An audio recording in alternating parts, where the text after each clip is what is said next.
helped each of our esteemed authors to better understand how to comprehend, learn, and employ compassion during challenging times. Please welcome Chad Oldfather, Benjamin Gilmer, Amelia Zachry, and Jane Olmsted.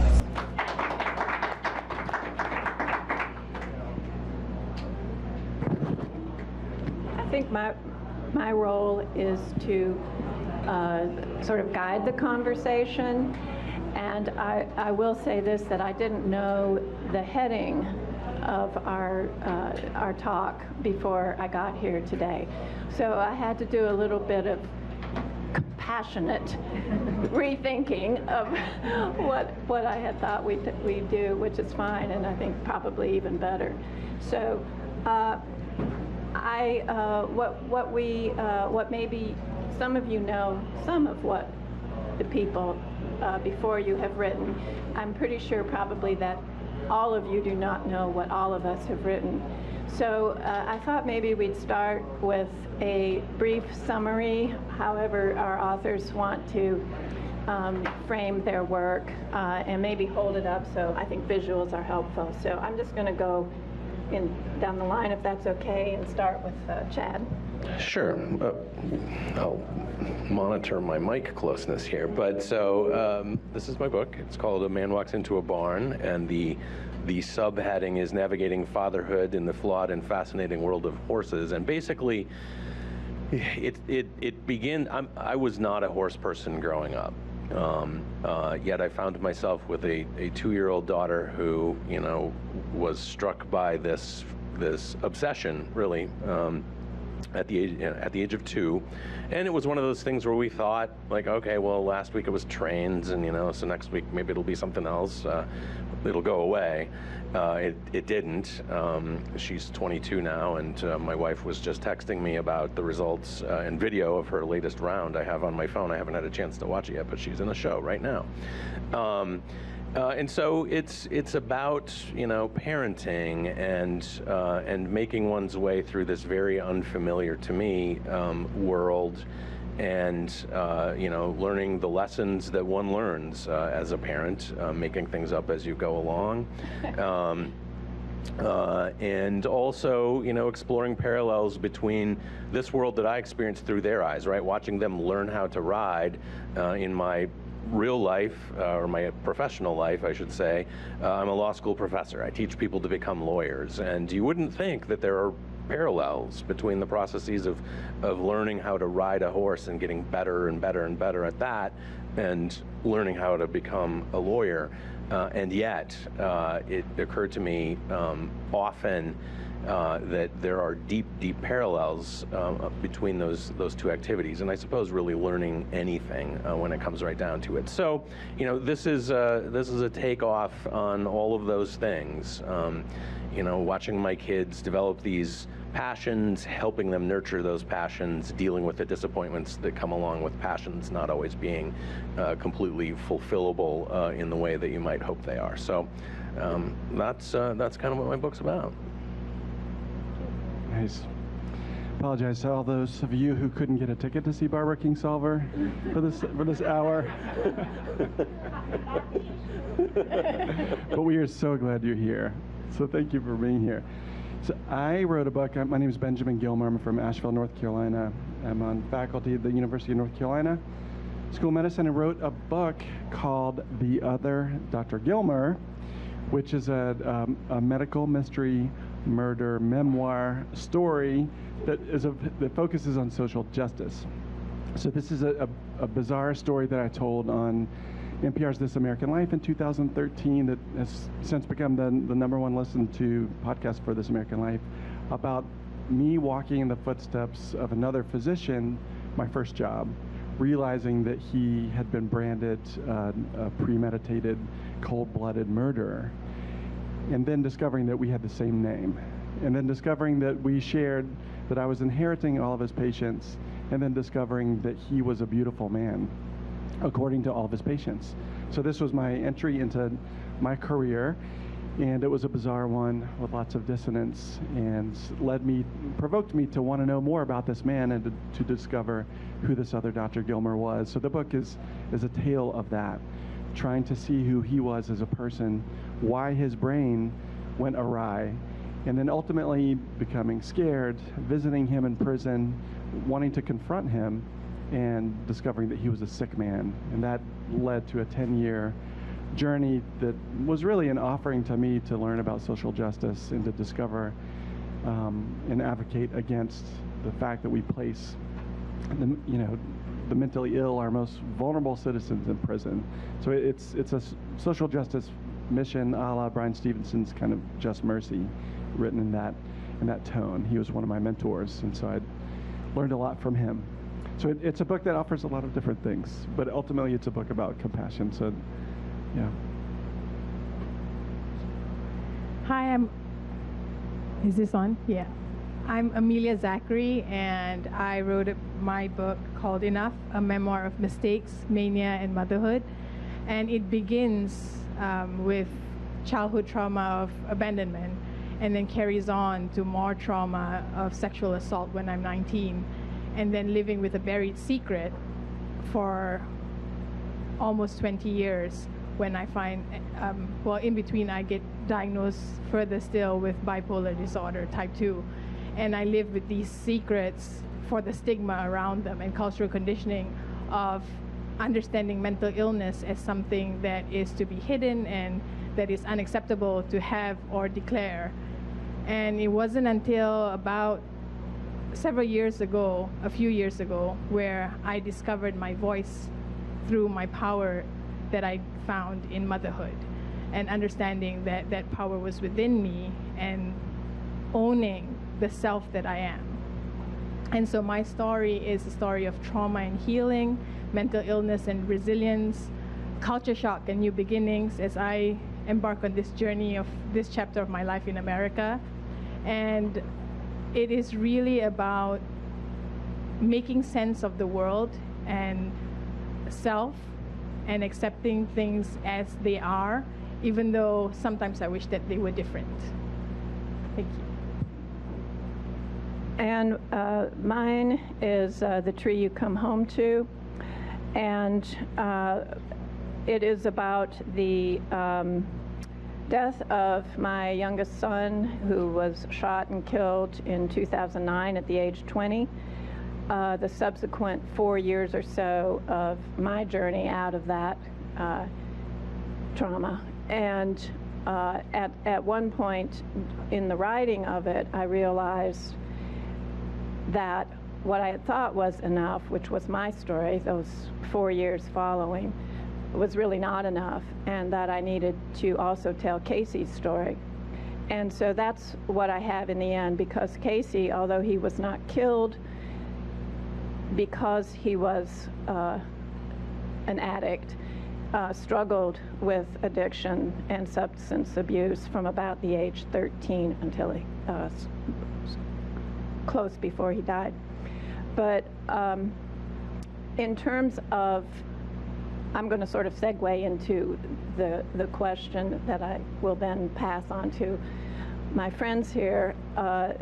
The issue of compassion, I don't know that any of us started out, I'm going to write a book about compassion, and it would be very presumptuous if we did, I think. But I remember that at one point in my book, and as part of my part of the journey, I had quoted one of my favorite Dalai Lama quotations, which is, if you want others to be happy, practice compassion. If you want to be happy, practice compassion. And in fact, I would say that part of my journey was learning self-compassion. And I had a lot of guilt and self-loathing as a result of Casey's death. And part of the journey that I went through involved yoga and meditation, and there is a particular form of meditation called loving kindness, and it basically starts with the self, moves to including the self with someone else, moving then to a broader group of people, to an even broader one. And after I think you've faced a trauma, you need very much to get back into the world. And so I think for me, that journey is where I see my memoir entering into the conversation of compassion. Although it is not only about self-compassion, it's about compassion for those who have addiction. It's about compassion for those who have lost and suffered, which we all have or will do for certain.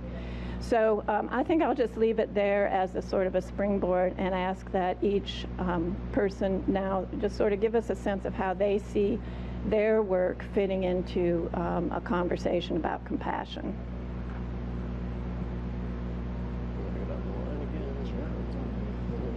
I get to go first again. It's I mean, and so I guess the word that I'm going to change the question a little bit, which as a law school professor I get to do that,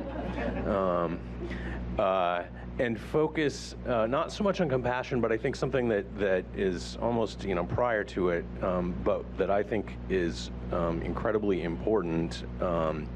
And also something that we're, as a society, sort of lacking in these days, which is empathy. And I see, and I guess a lot of how that factors into what I've written about is, part of it is the teaching piece, right? Part of it is the idea that in order for me to convey information to a group of students, or for me as a lawyer to effectively advocate on behalf of somebody, I got to understand the basic writer's command. Understand your audience, know your audience, put yourself in their position so that you can have a better sense of what it is that they need to get to wherever it is they need to be, or you want them to go, as the case may be. And so, I think that's a theme that runs through a lot of what I've written, and it certainly, I think, informs my treatment, both in the book and as a person, of how to address situations when things go wrong, as things will, right? That, my daughters growing up had some fairly lofty goals that they hoped to attain, and as often happens, things didn't work out the way we wanted them to, right? And it would be easy, and I'm not saying I didn't feel the inclination to place some blame on other people for some of the ways in which things didn't turn out, but at the end of the day, I understand everyone was doing their best, as most of us are most of the time. And so really, I think a lot of the journey from my perspective and addressing it in writing was about attempting to, attain a state of empathy, right? Which I guess, is involving being compassionate to these other folks for whom, things didn't turn out the way they wanted, they hoped they would either. So I don't know. There's some words that are basically responsive to the question. I don't know how much wisdom there is in that, but that's what I got for now. I look forward to learning here from. So compassion and empathy, I see those two words going together, was really integral to it was the thread for this book. It was initially the thread for me when I saw the compassion that the other Dr. Gilmer, Vince Gilmer, that his patients had for him, and that he had for his patients. Like that, it was a beautiful thing to witness. Compassion later, for me, was a realization that this man was wrongfully imprisoned, and that in order to recognize why we incarcerate, 800,000 mentally ill people, that's 40% of all incarcerated people have mental illness. Why we do that requires a deeper level of compassion. It requires seeing people with mental illness as we see ourselves, as we recognize that we're all on this journey, and we all share mental illness at some point. So that empathy or compassion was the critical part of the book for me. That we will never be able to tackle this mass incarceration problem in America until we find compassion in ourselves. All of us, like politicians. My point of view was coming from the clinical world. It's like, why are doctors not talking about this? Like, why are we not advocating for the empathy or compassion to see mental health as something that's universal?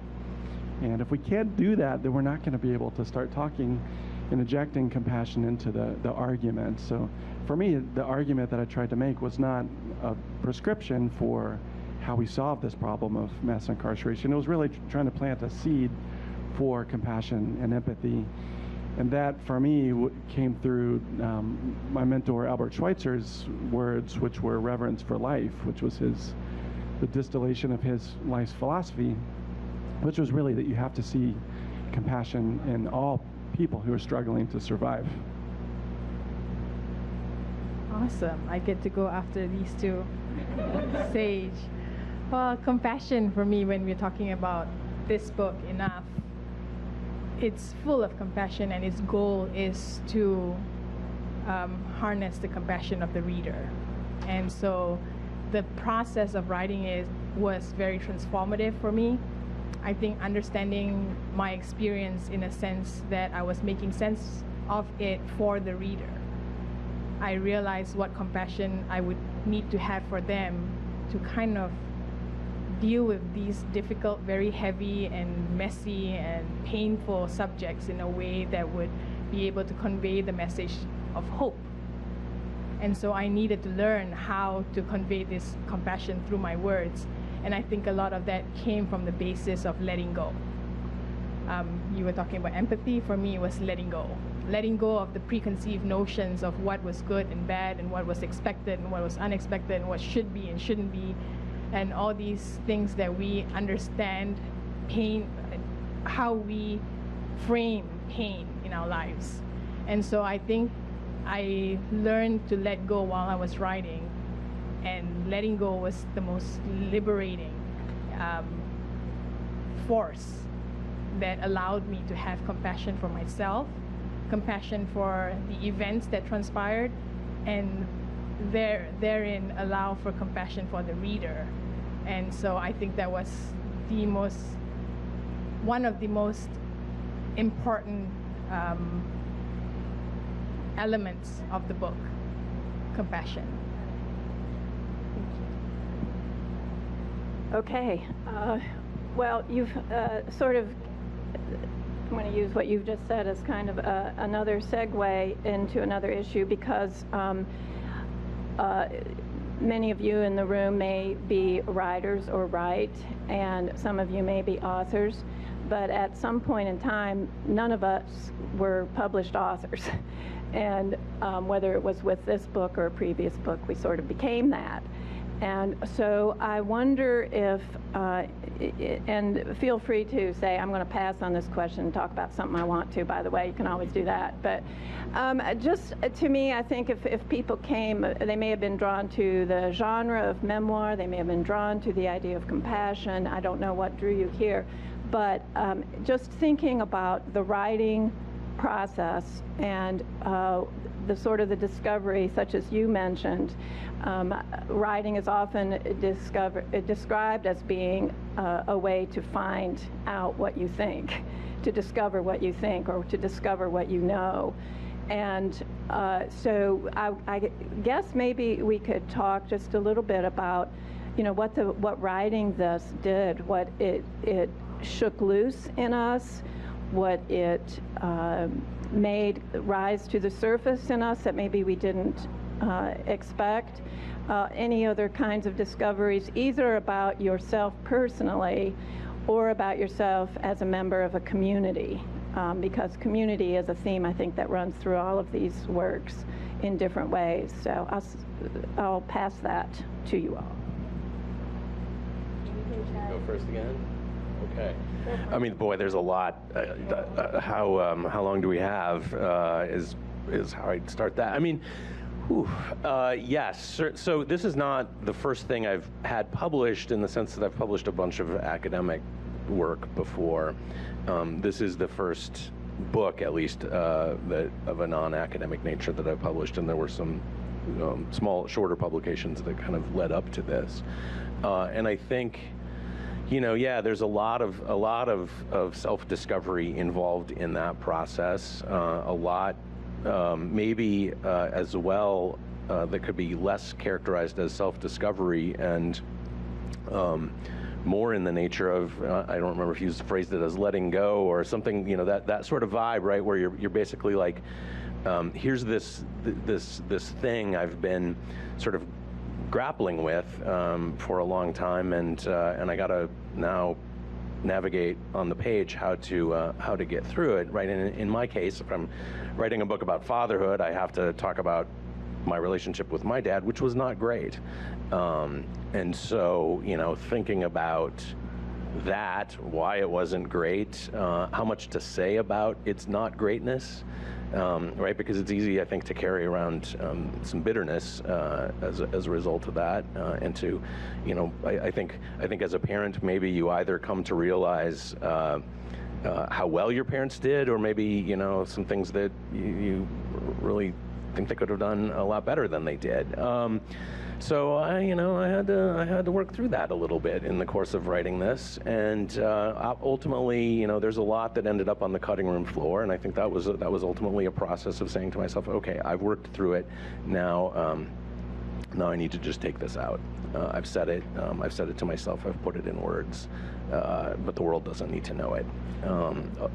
You're getting, except for you folks. Any of that in your book? Some, just a very little bit.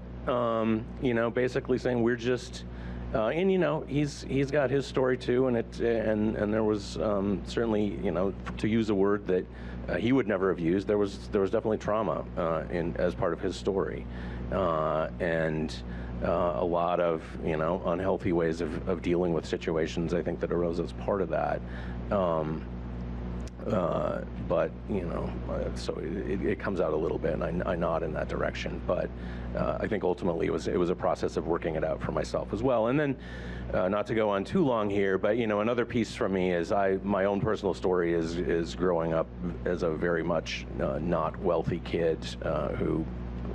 Because I was really good at taking standardized tests, found myself in college at an Ivy League school, which was, its own sort of culture shock, right? And at least at that time, right, there weren't first-generation student organizations. It was not a thing that you sort of brought to the fore. It was something that a lot of my classmates and I are now realizing, we were all just hiding from each other, right? And learning to acknowledge that and deal with it and recognize it as an important part of who I am. So a lot of that. So I don't know. Barbara Kingsolver's not talking about this. I'm pretty sure. That's right. We're getting deep. So this book for me was an amazing opportunity for self-discovery because I didn't know what I was getting into. I didn't know what I was getting into when I started this job. I didn't know what I was getting into when I started this book. I didn't know what I was getting into when jumping into this ocean of media and what happens when you start putting your own personal story out there. And I didn't know what I was getting into in terms of committing myself to this mission. So that the self-discovery process for me began with curiosity, and this is how I kind of frame it for my students. Delving into a process of inquiry, which was, who was this man? And then being transformed by the realization that we do this awful thing to our most vulnerable people, lock them up. And then starting to vision. And the visioning for me was this great chance to get in a dark room for many, many, many hours to write this book. And I had never had that experience as a doctor because we live 99% of our life inside the left hemisphere of our brain.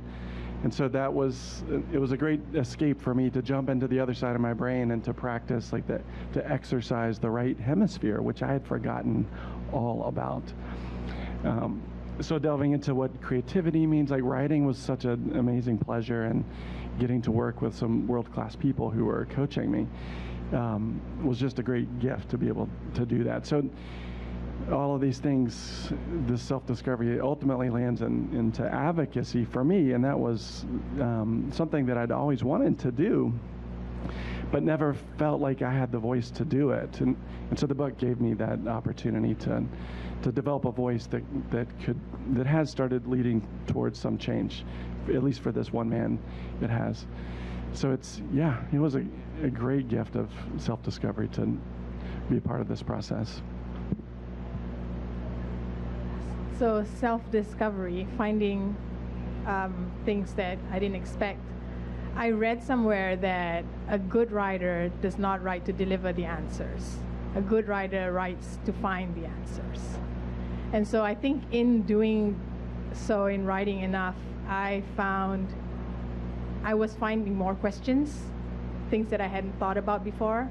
I was learning new things about myself and ultimately my power and ability to be alive, to be a productive member of society, to use my writer's platform in advocacy. And I found myself in different arenas sharing my voice that I had found from the book. And I think if not for writing a book that was about a voice silenced, a voice lost, I don't think that I would have actually, I would not be where I am now, using my voice to speak for the silenced and to, where am I going with this? To speak for the silenced, yes. And I think like that, those questions and answers that came from the book, they were a lot about myself and how I understood myself and the world, and it changed the lens with which I viewed the world. I think that is humongous in self-discovery. And I think like a lot of us write and then realize that the world was not what we thought it was when we started, when we first put pen to paper, right? So that was the biggest takeaway from me, my self-transformation, and where writing has created this platform for me to step into the world and now enact things, that messages that I carry in my writing.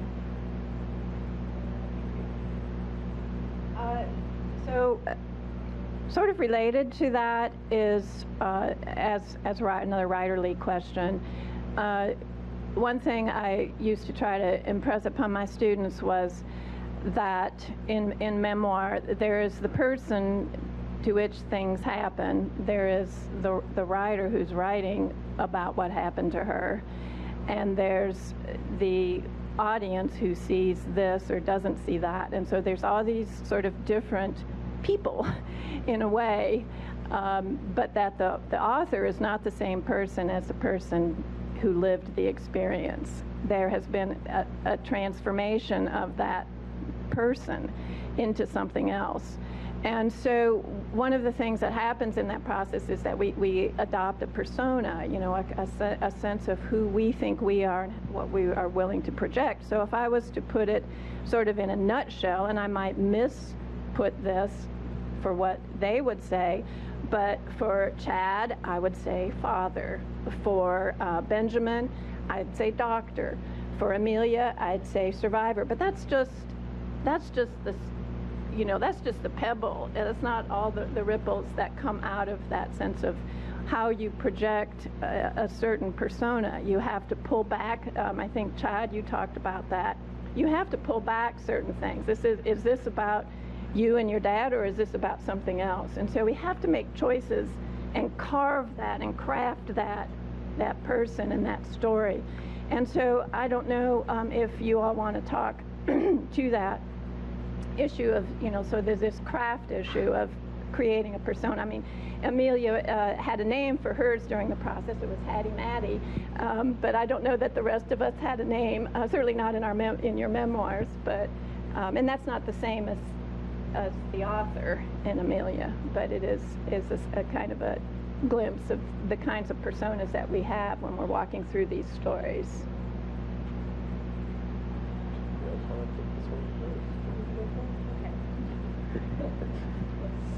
So the persona Jane's talking about, Hattie Matty, is what I call my hypomanic episodes.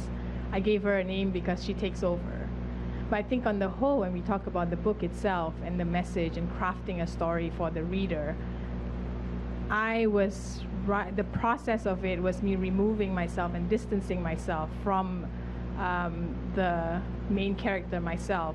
And I was writing this character into the book, although these experiences were mine.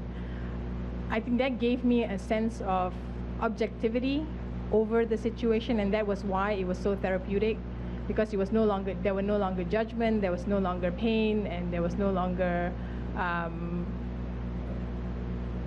any strife or pressure put on the character. It was an objective view of what had happened, a raw and honest depiction of what had happened. I think that was my persona, like creating a distance between me and the main character of the book in order to process these events in my life, good and bad. If we call them good or bad, in my book, if you read my book, there are copies available downstairs. It's really good. I'm my wingman. So yeah, so my friends and I have this. This is a little tangent, a small tangent, but we say that there are no wrong cards, and how there are no good or bad things that happen in our life. Life is just the way it's supposed to be, and that's how it is. And so I'm saying, like, all experiences, I was able to distance myself and look at it from a third-person point of view and tell that story objectively. And that was the craft that I needed to learn to be able to portray things in a loss of another word, objective manner. The best way, I think that was the best way to portray the truth for people to digest and understand and really appreciate my reflections.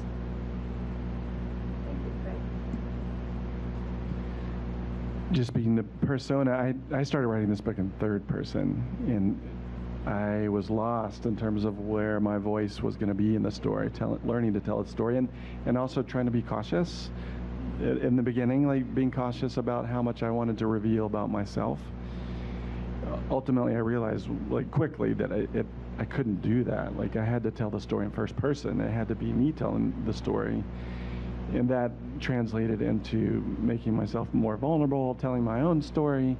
I never thought about it as like a memoir at first, but then it ultimately sort of became that because I was telling it in this deeply personal first-person voice, which I think was important to, while trying to lay down this message that we're all vulnerable, and I had to reveal a lot about myself too, in my own personal vulnerabilities, which was essential, like to make it the voice more authentic and more powerful and real. But we learned that the men in your family cry. Oh, we cry like babies. Greg knows this. Don't get me started. Watching Seabiscuit in our home is a really terrible thing.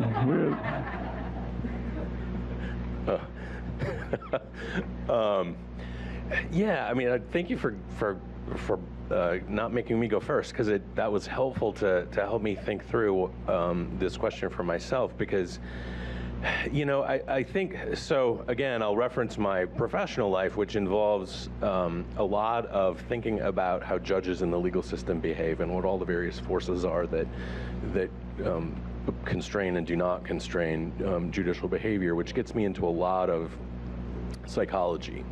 And really spending a lot of time thinking about the ways in which our brains mislead us in routine and regular and systematic sorts of ways.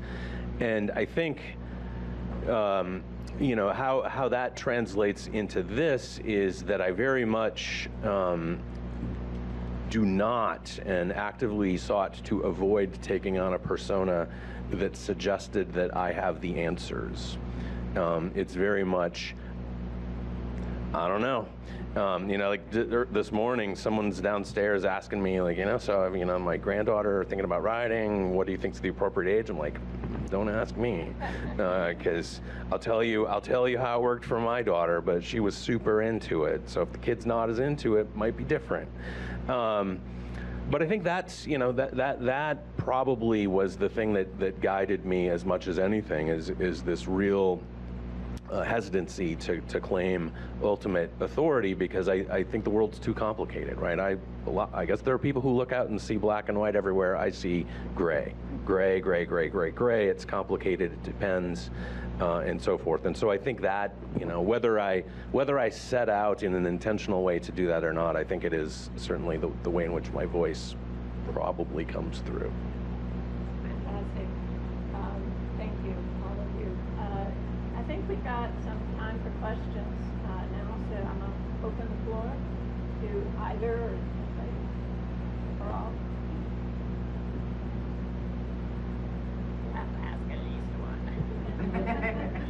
Ask we're about going to call you Seabiscuit. out. Greg, what do you... Sarah came here early. Sarah. We've got a question here. So you addressed this in part, but could you each speak a little more about, once you had, if it was a process for you to discover passion, how did you go through the process of putting that on the page, or even more, not just like your first draft, but about editing it? How do you maintain the compassion without, what's the balance between the personal and what you're going to make public? I guess that's another question there. I can go first. I think there's a threshold that once everyone crosses it, where the vulnerability threshold, where you're comfortable sharing a lot. For me, like the compassion was also intertwined with anger in terms of getting this message out, because I was very angry after the governor of Virginia denied our clemency appeal. And I was even angrier after the second governor, Northam, denied our clemency appeal, and that anger fueled this compassion. Ironically, like it fueled this compassion to want to do more and to keep fighting for this man. So it's interesting how the brain how the brain takes control over you, and how these different emotions can influence how vulnerable you want to make yourself. At that point, I was willing to make myself as vulnerable as possible. It became a non-issue. Yeah. I'll take it in a slightly different direction, because one of the things, my book isn't just about me, it's about my daughters. And that introduces a whole additional layer of concern about these sorts of things, because I'm talking about their lives as well. And so, I of course tried to account for that myself in the first drafts that I would write, and then I would show it to them and ask them if they felt comfortable with what I had written about them. And for the most part, the answer was I had done a good job. Sometimes I got a horse's name wrong or something like that, for sure. But I had to police that as well. And then I think, there's this whole like, all right, I'm crossing the vulnerability threshold here, and that's just like, that's a big step. That first step is an awfully big step, and you just kind of take a deep breath and go, I guess. I think for me, holding back was not much of an issue, except for when it came to my children. And I held back when it came to that because they're young and not old enough to consent to what stories I tell. So it was mostly stories from my point of view about me. Vulnerability-wise, I think I went all in. I decided that, and it grew with confidence over time with writing and editing and processing it. I think I gained some kind of confidence as a writer and confidence in my message, where I decided that I either go all in with this and share every nitty-gritty thing that needs to be told in order to tell this story effectively, or I don't tell the story at all. And those were the stories that were pulled out from the edits. And so I think the answer to that is really where you get yourself to a point, sorry, English is my second language. Vulnerability threshold. You get there, you surpass it, and then you realize realize what it is to you and how comfortable you are and how much you are able to release or not. And I think it becomes a matter of choice then. Yeah.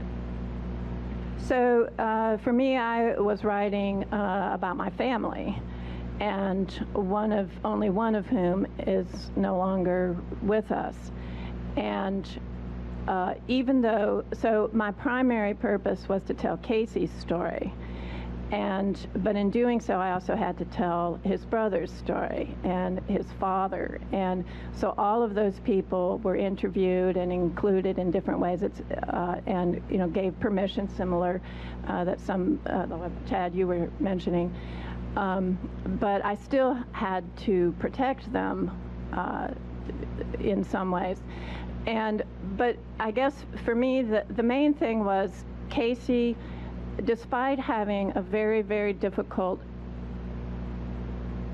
childhood growing up with lots and lots of problems, you know, a dozen placements in institutions, law enforcement involved, just was in trouble and in despair a lot. But even though he, as an addict, lied to us and stole from us and did things and yelled at us and did things that were really difficult to deal with, he was a person who loved honesty above, you know, maybe any other principle. And so he would have wanted the story told in an honest way. And that doesn't always mean that we give out every single fact. You know, the distinction between fact and truth is one that I'm sure, you know, all of you have thought about, and you know, I know as an attorney does, and you know, all of you do. So telling the truth is trumps telling the facts. And if I need to pull back on some facts, fine. But the truth will be told, even if it hurts. So, and I don't know how our time. Oh, yes. Let's go ahead. I just wondered. I guess pose the question a little bit downstairs to help with you, but there's a point that you've been living the story in your own lives, and at what point, what was the impetus for each of you to say, I have to take this story out? Like, what was that felt? So mine was my daughters. I became a mother, and we started having conversations about mental health and about my past. And I think that brought out a fire in me that there was a story that I was burying, and a story that I had willfully decided to hide, conceal from them, and not share with them. And in our family, we believe in honesty, even when it's ugly, when it's difficult. We tell them the truth all the time. We've made it very intentional. And then there was this big, huge thing about my life that I was keeping from them.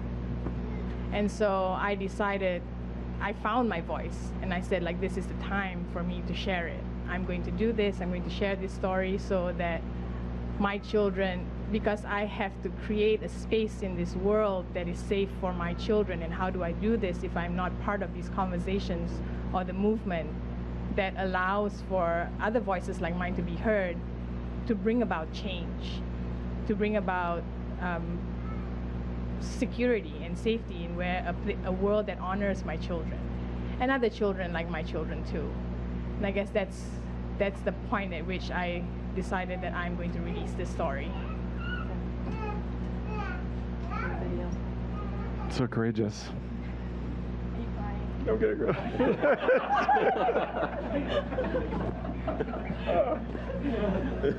Mine was easy. I'm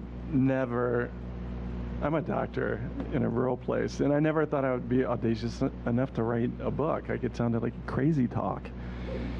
And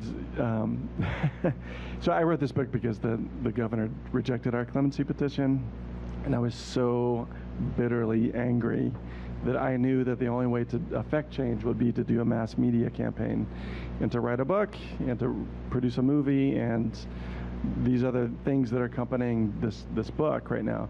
So that was it. Yeah, that was it. I did it not because I wanted to be a writer, although I really have enjoyed it.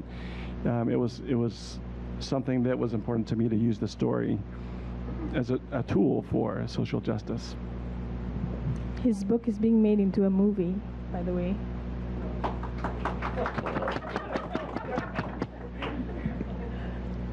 My answer is kind of anticlimactic after those two, because I mean, it wasn't in any serious sense a story that needed to be told in the way that these stories are.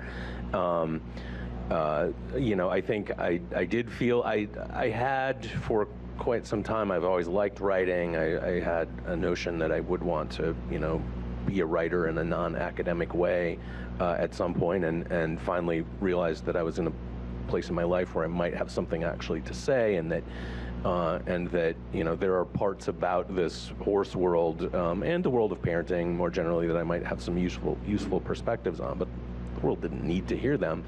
So I think in a way, like, what motivated me was, as much I want to write this down so that my kids, when I'm not around, can pick it up and remember what it was like. And that was pretty good motivation.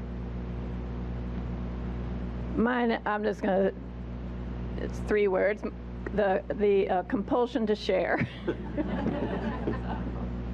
Is our time good? Oh, our time's up. Okay. So you're wrapping up, or I'm supposed to wrap up? Oh. Good job. I don't have any words of wisdom for wrapping up. I'm sorry. Wish I did. I thought you did lovely. Their books downstairs. Yeah. Downstairs. Yeah. Thank you. Thank you all for coming out. Thank you. Thank you.